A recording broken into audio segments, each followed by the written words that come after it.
నా పేరు నాగప్రకాష్, మాది ములుగు జిల్లా వాజేడు మండలం. ఈ జియో నెంబర్ 46 బాధితుల్లో నేను ఒకరిని. 2022 కానిస్టేబుల్ నోటిఫికేషన్లో వచ్చిన ఈ జియో 46 వల్ల జాబ్ కోల్పోయిన వాళ్ళలో నేను కూడా ఒకరిని. ఈ జియో వల్ల నాకు ఏ ఈవెంట్లో మెరిట్ స్కోర్ వచ్చినా, ఎగ్జామ్లో మెరిట్ స్కోర్ వచ్చినా కూడా జాబ్ రాలేదు.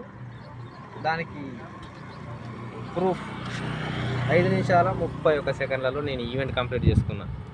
అయినా ఇదే ఈవెంట్ నేను ఆర్మీ రన్నింగ్లో కొట్టేది ఉంటే మాకు ఇప్పటికి జాబ్ వచ్చి నేను బోర్డర్లో ఉండేవాడిని.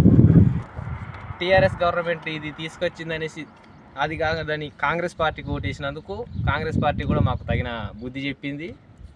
అందుకే ఇక ఈ గవర్నమెంట్, కాంగ్రెస్ గవర్నమెంట్ తెలంగాణలో ఉన్నంత వరకు నేను ఎటువంటి స్టేట్ పోలీస్ కానీ, స్టేట్లో ఉన్న ఎటువంటి ప్రభుత్వ ఉద్యోగాలకు కానీ అప్లై చేయను.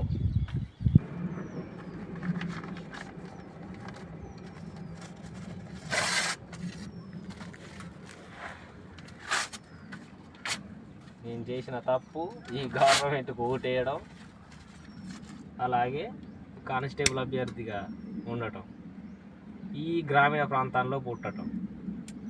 అందుకే ఇక నేను ఈ గ్రామీణ ప్రాంతాల్లో ఉంటూనే ఇలాగే ఉంటాను. ఈ కాంగ్రెస్ గవర్నమెంట్ పోయేంత వరకు ఎటువంటి గవర్నమెంట్ అప్లికేషన్స్కు అప్లై చేయను జాబ్స్.